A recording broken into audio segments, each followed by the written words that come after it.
All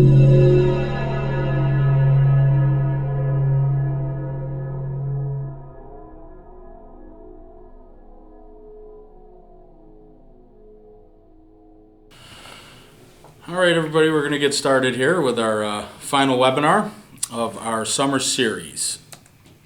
So today we'll be introducing and talking about the reasons your staff fails to collect from patients. I'm John Vigiano and I will be presenting today.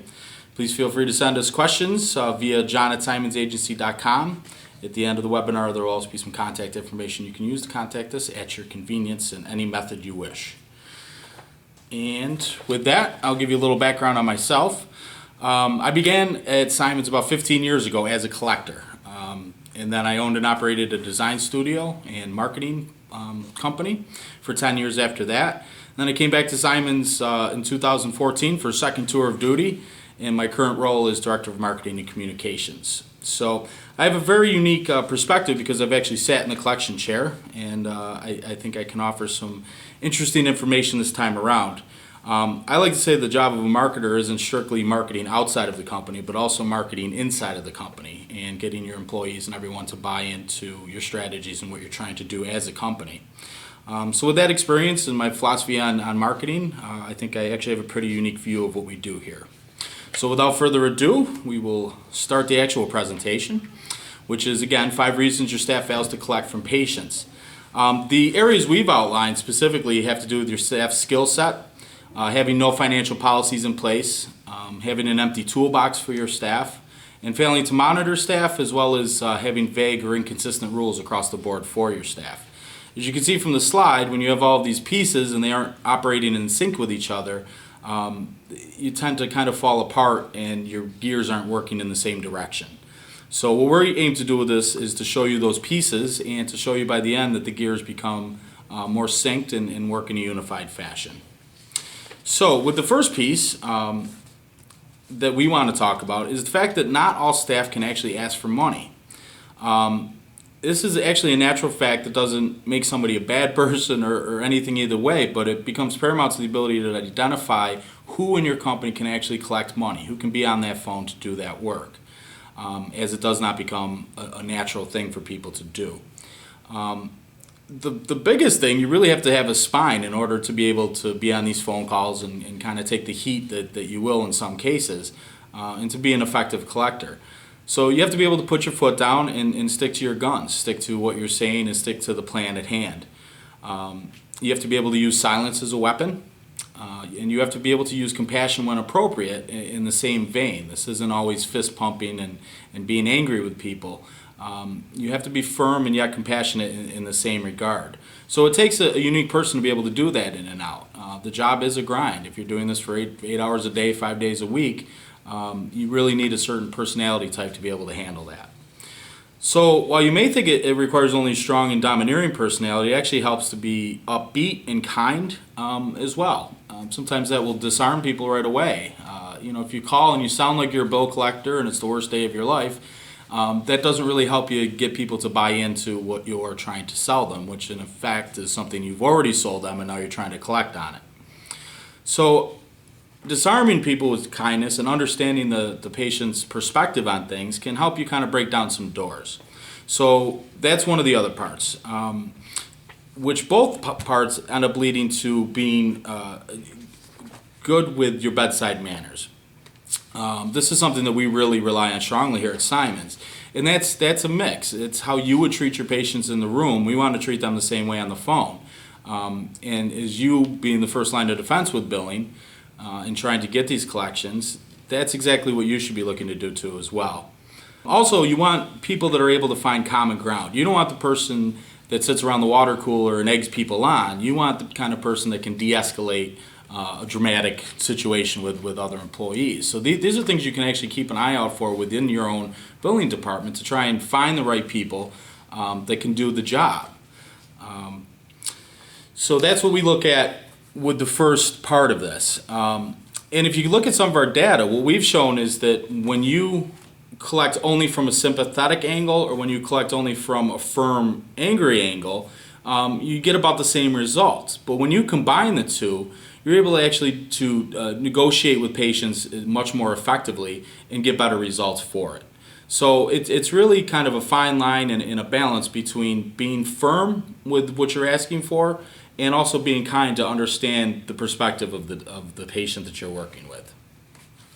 So that's the first part. The second part that we'll look at is defining your financial policies. This is one of the bigger pieces as well, because if you don't have things in writing and don't have the training in place for your staff, they won't necessarily know how to go about collecting. So it's extremely important, first and foremost, to have that policy in place and to train them. The kind of latitude you give to your staff to be able to make settlements or to negotiate is a major part of this. So what kind of latitude do you give them? Do you offer settlements? If the answer to that is yes, what percentage can they discount it? Can they negotiate a monthly payment plan? If so, how far are you willing to extend that?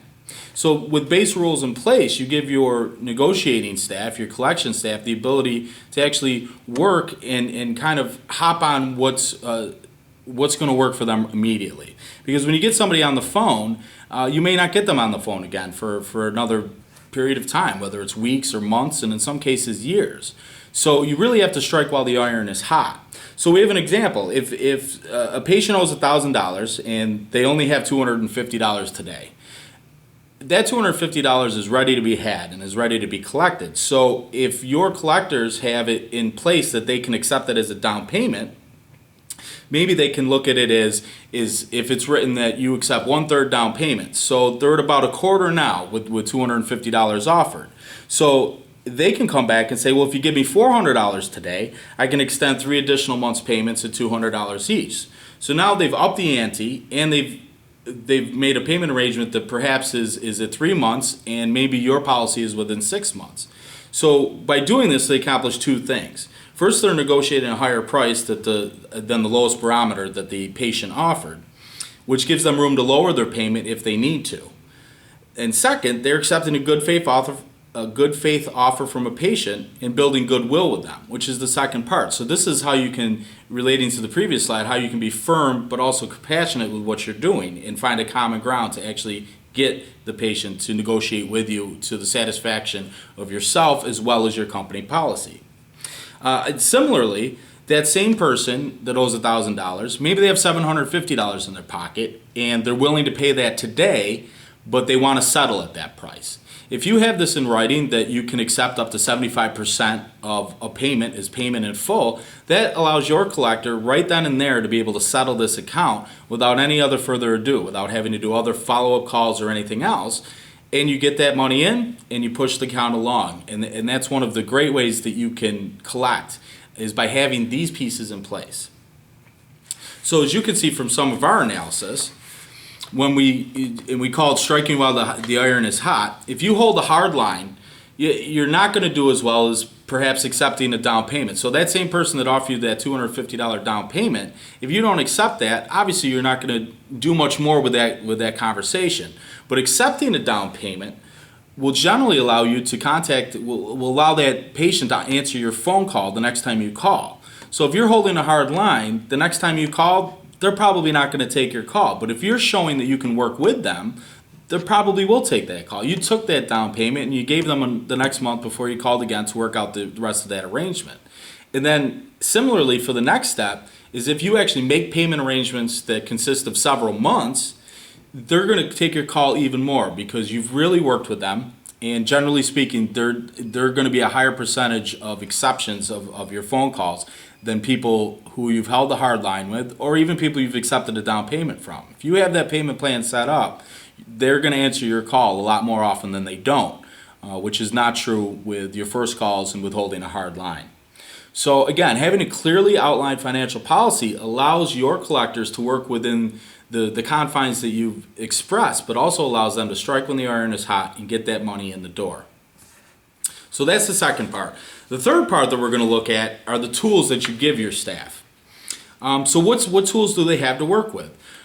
First and foremost is the financial policy that we just discussed. That right there, as you can see, is a very big tool for them to have. It allows them to take a conversation further than they would without it.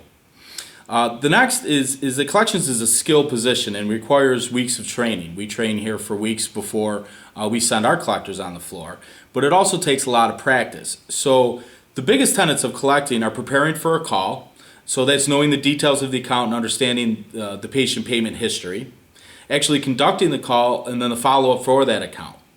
So every company's approach to this might be a little bit different, but if you train for those three tenets and those three parts of a phone call in the preparation of taking on that account, you're going to lay a nice groundwork for a collector or the billing department to work with.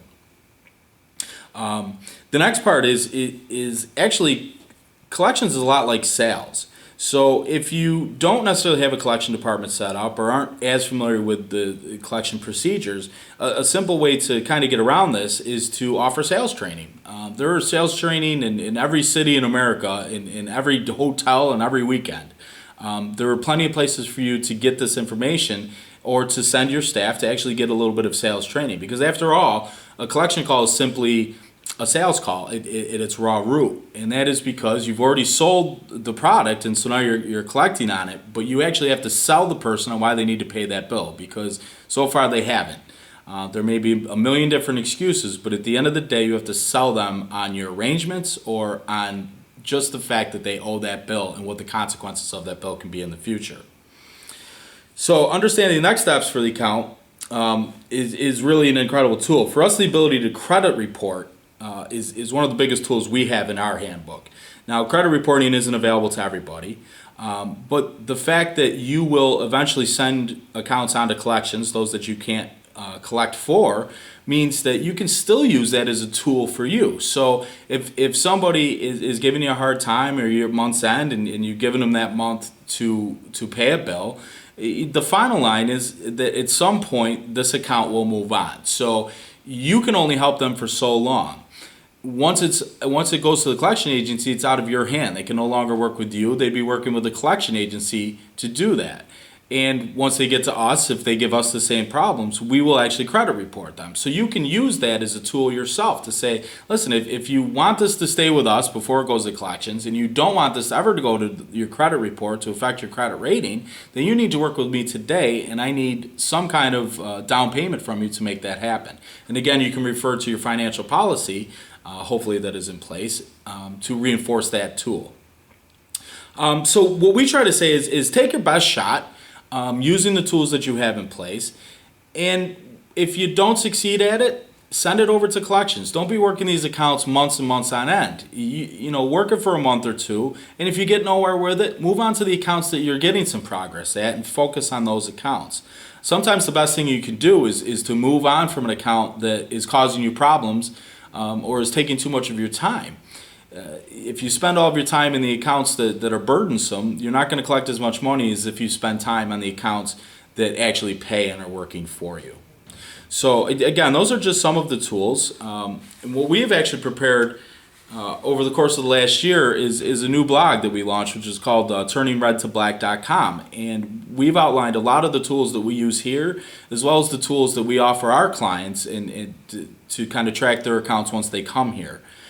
So to learn more about those, please check out the blog. There's a lot of information in there that pertains to collections in general and the tools that are available for just about anybody to use, as well as the tools that collection agencies use that you can use in your negotiations to try and keep those accounts with you before you turn them over to collections.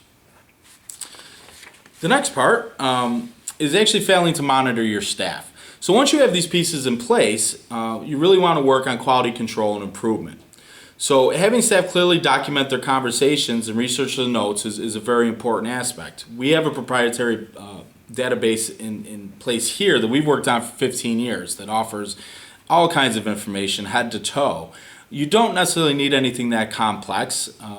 You may already have a billing system in place or somewhere where you can track accounts and track the conversations that take place, the payment arrangements that are made. If you don't, and you're a small office, sometimes just using an Excel spreadsheet can at least get you started and can be a point of reference for not only the collector to go back to, but also the supervisor to take a look at what notes have been entered, what the problems are with the accounts, what the arrangements are, so that you can stick to your financial policies by actually auditing those notes and making sure that your collectors are sticking to the arrangements that they've set up, are sticking to the policies that are required of them, and aren't wasting time on accounts that are pulling them along or stringing them along and that aren't going to pay. So the first step of this to be able to monitor is simply having your collectors document what they are doing. The second step is listening to phone calls. Again, we have a very advanced phone system in place at Simons Agency where we can do all sorts of monitoring and listening and looking at the analytics that happen throughout the course of the day.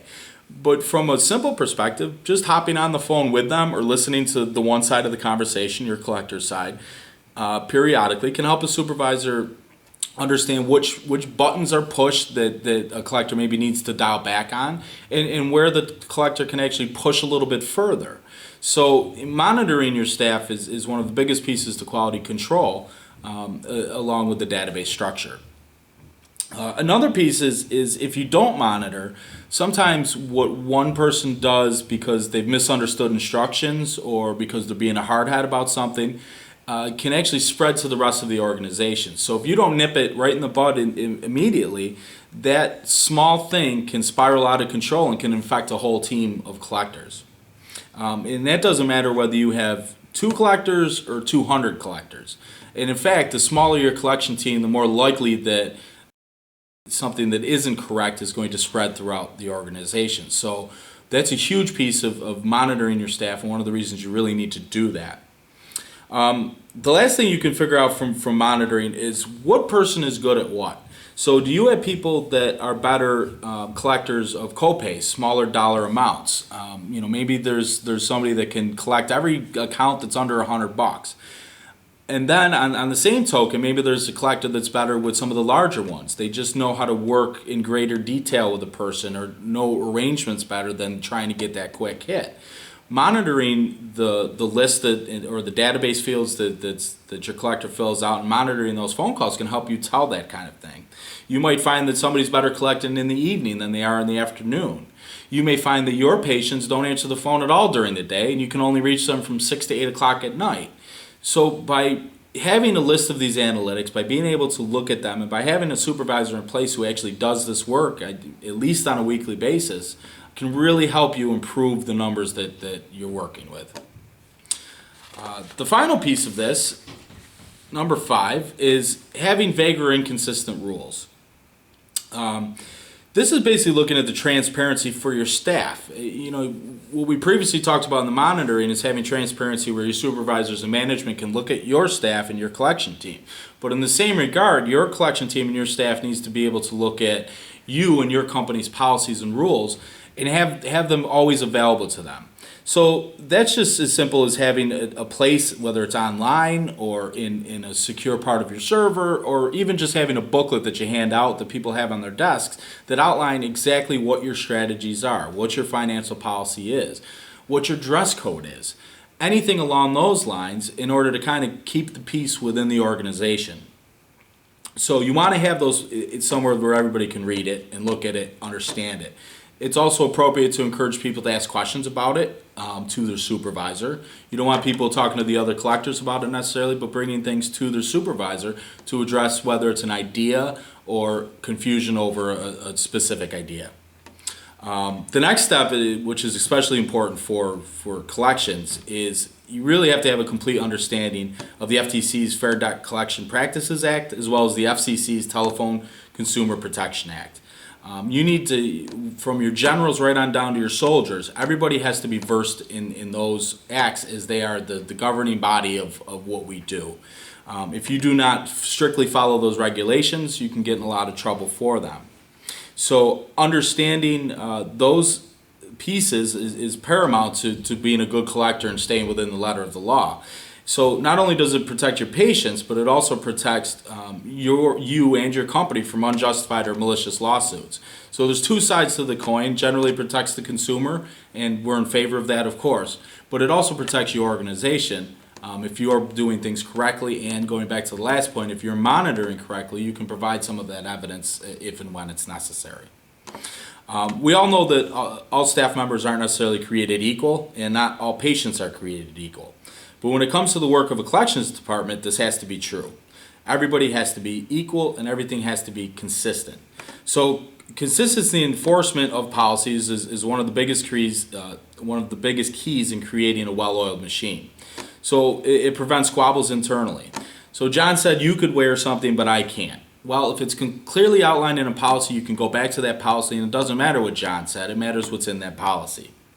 Second, it allows the supervisor and management to know that each patient is being dealt with exactly the way they intend them to be, going all the way back to bedside manners and having a dual approach to how you talk to your patients. Again, these are your customers, so it is a fine line between being firm and being compassionate and understanding and getting that money in the door. After all, you have provided a service that has not been paid for, and it is justifiable for you to ask to get paid for the services you've rendered. So there always may be exceptions to this rule, of course. Maybe John has a foot problem and needs to wear a sandal. But if you document these exceptions and inclusions within the policy, you have that to fall back onto. So where there are exceptions, that's fine. These things don't have to be written in stone, but you need to be able to update those so that they're in those policies and procedures so that everybody has something they can refer back to and understand why. These things take a little bit of time, but they're very important, and I guarantee you it'll be worth your while in doing so.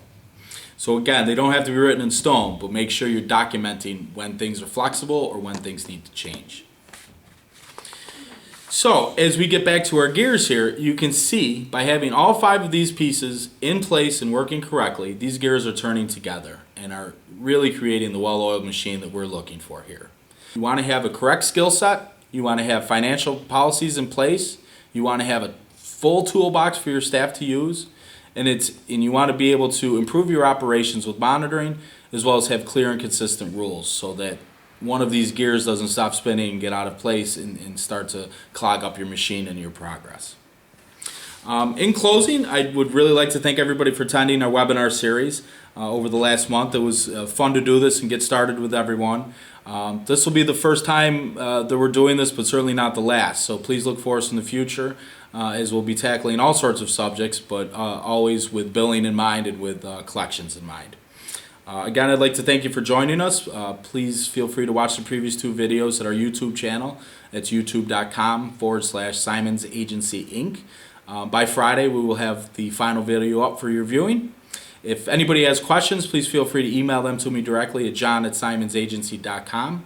You also have all of our pieces of contact information below on this final slide. So whether you want to reach out to us on social media or check out our website or our blogs or give us a phone call or send me an email or even write us a letter, we're available to answer your questions and to provide guidance along the way.